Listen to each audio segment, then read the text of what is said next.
siapa di mobil Land Cruiser hitam itu, apa pangkat jabatannya, memberi perintah apa saja dan sebagainya, itu tidak terungkap, bahkan nomor polisinya saja tidak diketahui. Dahsyat nggak Komnas HAM? Dahsyat kan? Luar biasa kan Komnas HAM kan? Apalagi dua mobil yang tidak diakui oleh Polda, tapi bisa sama-sama melakukan pengintaian bersama petugas resmi Polda yang mendapat surat perintah dari atasannya. Dahsyat Komnas HAM.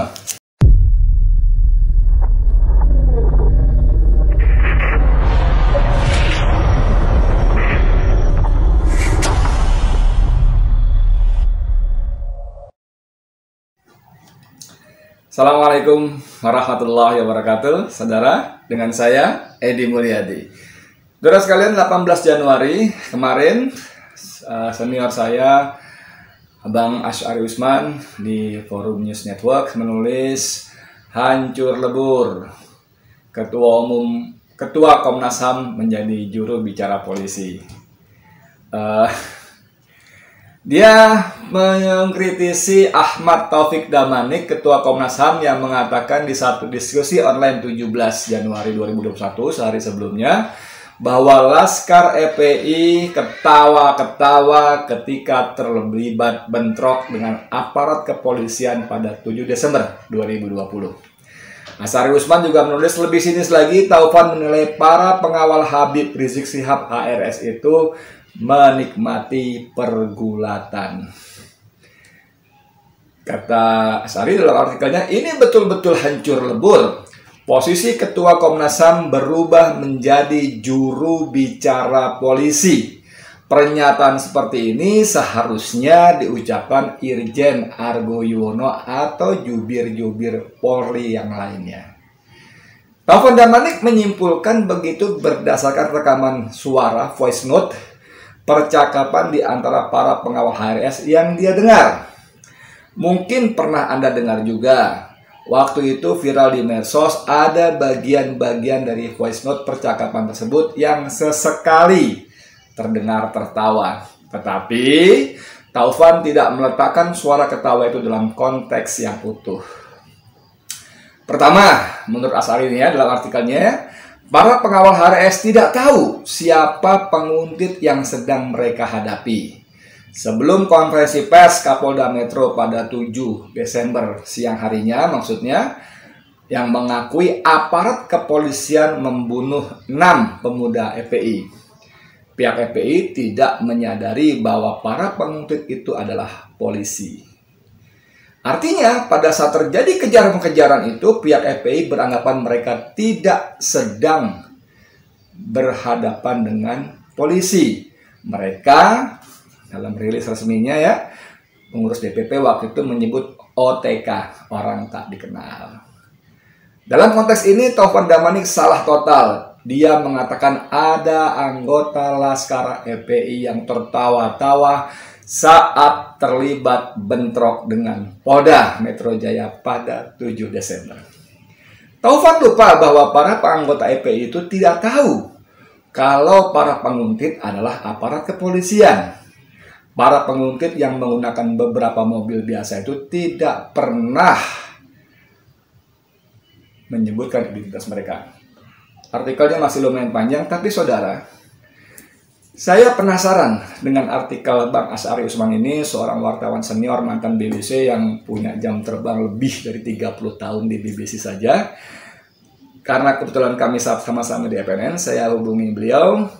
Saya bilang, Bang, itu ada link diskusi online-nya nggak? Webinarnya nggak?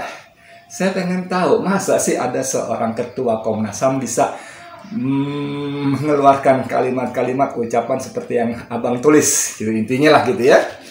Tak lama kemudian beliau kirimkan linknya dan saya memang tonton diskusi yang menghadirkan Ahmad Taufan Damanik, Ketua Komnas HAM, ada Ketua PPATK, Pusat Penelusuran ya kalau nggak salah ya, dan Analisa Transaksi Keuangan, ada mantan Kepala BAIS Sulaiman Ponto kalau tidak salah, kemudian ada satu lagi pakar hukum pidana dari Diponegoro atau di mana ya. Saya menyimak kalimat demi kalimat yang diucapkan Ahmad Taufan Damanik ini.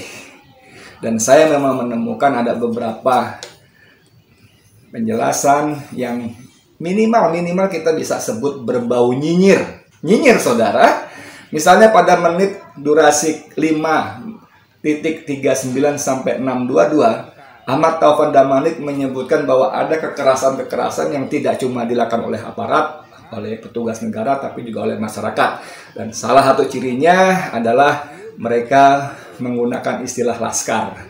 Laskar ini, laskar itu, dan sebagainya. Pada konteks ini dia tidak menyebut atau minimal belum menyebut Laskar FPI. Tapi karena dia awali kalimatnya dengan pada peristiwa tanggal 7 Desember, tentu kalimatnya ini mengacu kepada FPI. Jadi penggunaan laskar oleh Ahmad Taufan Damanik ini buat dia jadi persoalan. Dan dia minta sebenarnya pemerintah untuk menindak tegas hal-hal seperti ini, karena ini menurut istilah dia berpotensi menimbulkan terjadinya kekerasan oleh masyarakat. Itu satu hal nyinyirnya. Kemudian pada durasi 7 menit ke 7 23 detik sampai 7 menit 50 detik, Ahmad Taufan Damanik ini menyebut bahwa Laskar FPI yang mengawal Habib Rizik Syihab HRS, yang dalam diskusi online-nya ini dia berhenti sebentar, ada sekitar 1-2 detik untuk menyebut nama, dan yang keluar adalah Pak Rizik Syihab. Dia waktu mengawal Pak Rizik Syihab, gitu, dia berhenti mungkin 1-2 detik atau lebih, dan dia tidak menyebut Habib Rizik Syihab. Dia memang tidak menyebut Muhammad Rizik Syihab. Saya agak slip mungkin ya di beberapa menit berikutnya.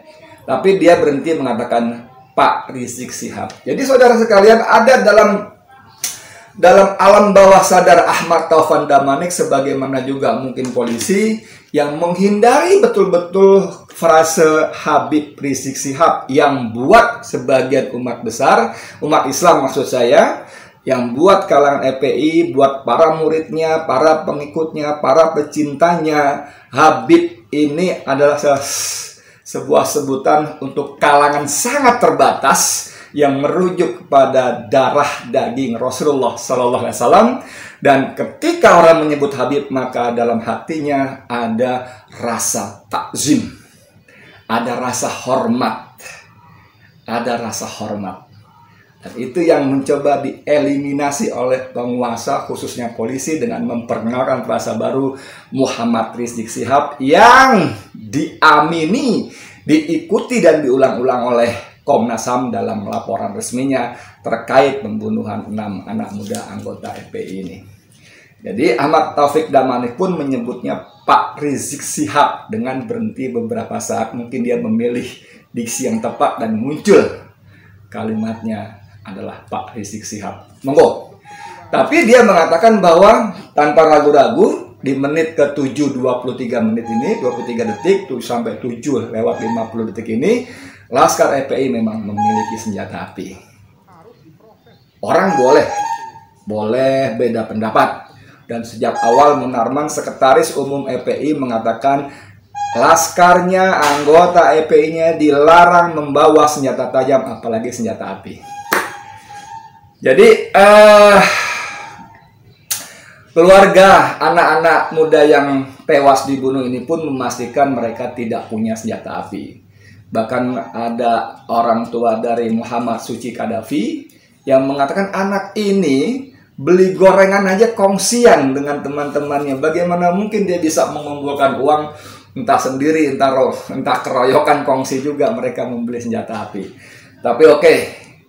Tapi yang ingin saya katakan bahwa baik Ahmad Taufan Damanik maupun laporan resmi Komnas HAM menyebut bahwa Laskar FPI memiliki senjata api yang tidak dijelaskan bagaimana cara mereka memiliki, apa buktinya bahwa mereka memiliki, apalagi ada insiden yang disebut ringan, sedang, sampai tinggi, kemudian terjadi tembak sebelum gesekan mobil, kemudian tembak menembak. Tidak dijelaskan. Bagaimana ceritanya? Lawong yang namanya Fadil Imran, Kapolda Metro Jaya saja menyebut senjata ini bermacam-macam. Polisi dengan versinya.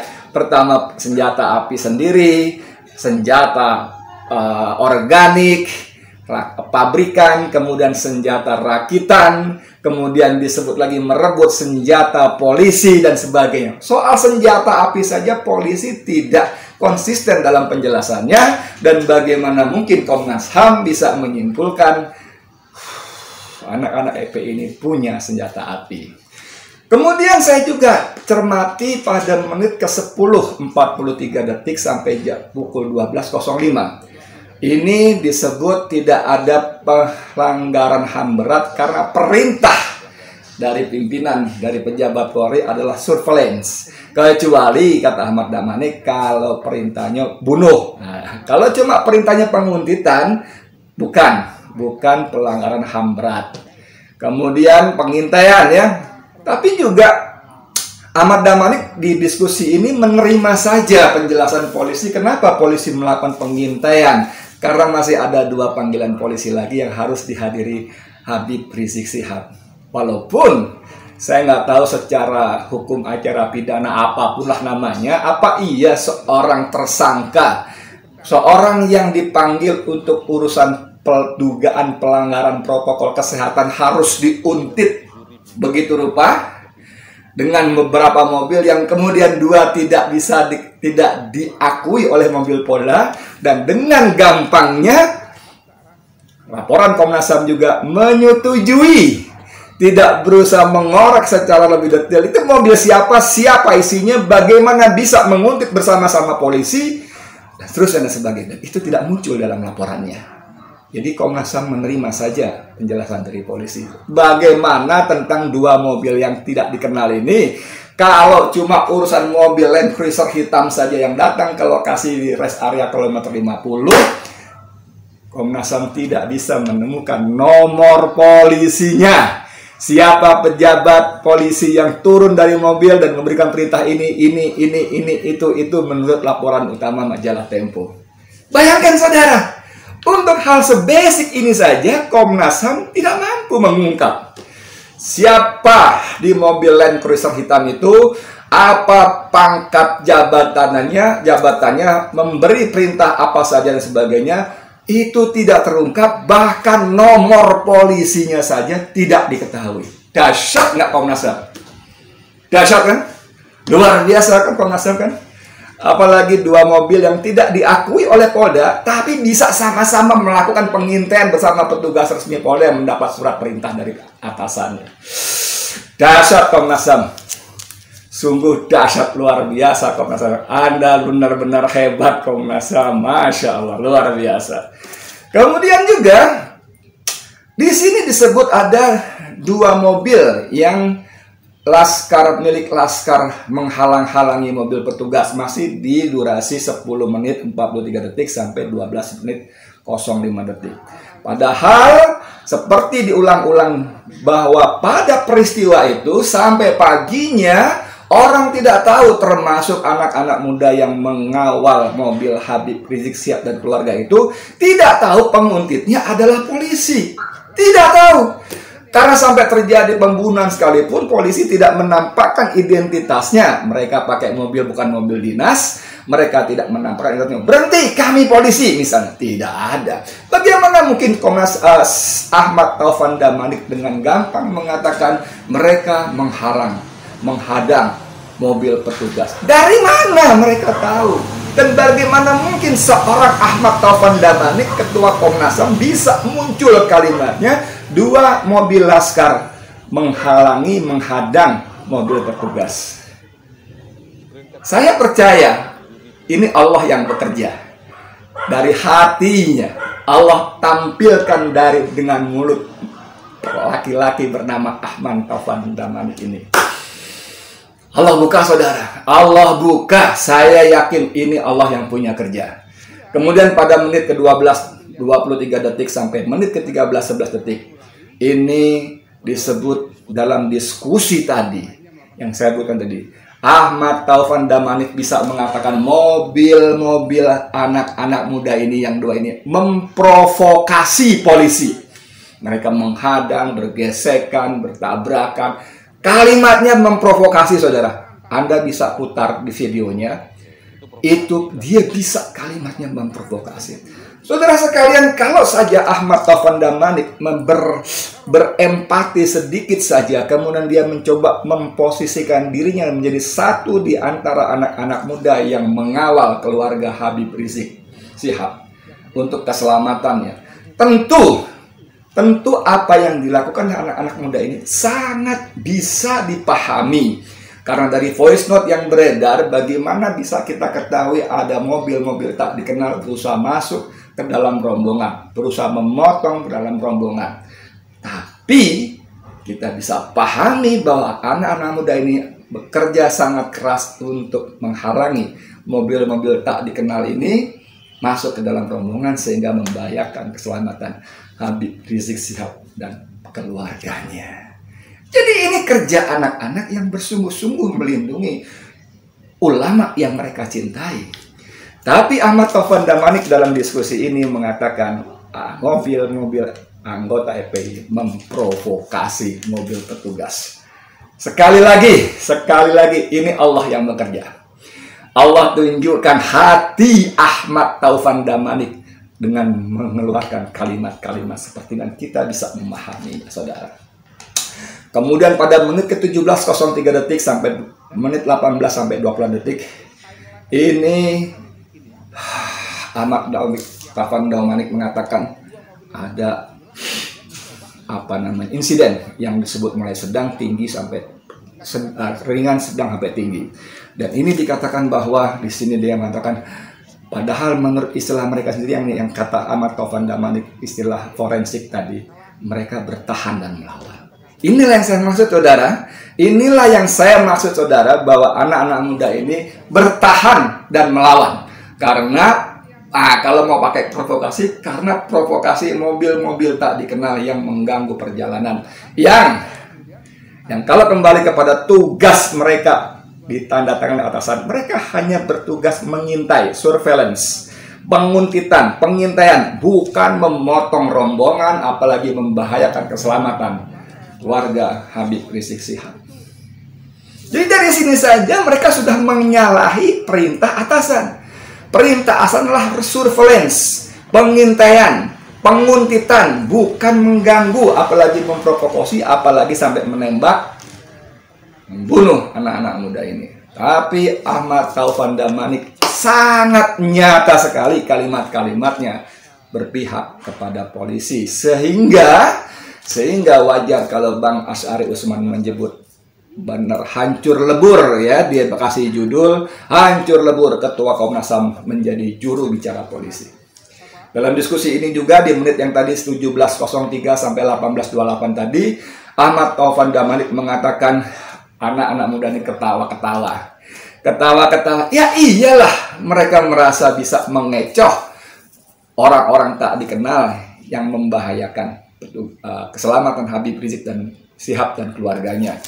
Tapi dalam penjelasan ini juga Ahmad Taufan Damanik mengatakan terjadi tembak-menembak, ya kan, ada pihak lain yang menembak dan melakukan provokasi.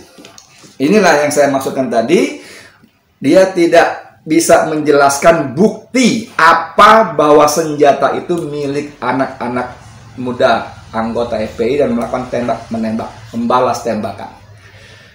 Lawang polisi saja tadi saya katakan soal senjata saja tidak konsisten. Senjata api, organik, senjata rakitan, merebut senjata polisi dan terus dan sebagainya. Dan itu tidak pernah didalami, tidak muncul dalam laporan penjelasan dari Komnas HAM. Jadi saudara sekalian, khususnya kepada laki-laki bernama Ahmad Taufan Damanik yang menjadi ketua Komnas HAM, saya mau bertanya, terbuat dari apa hati Anda?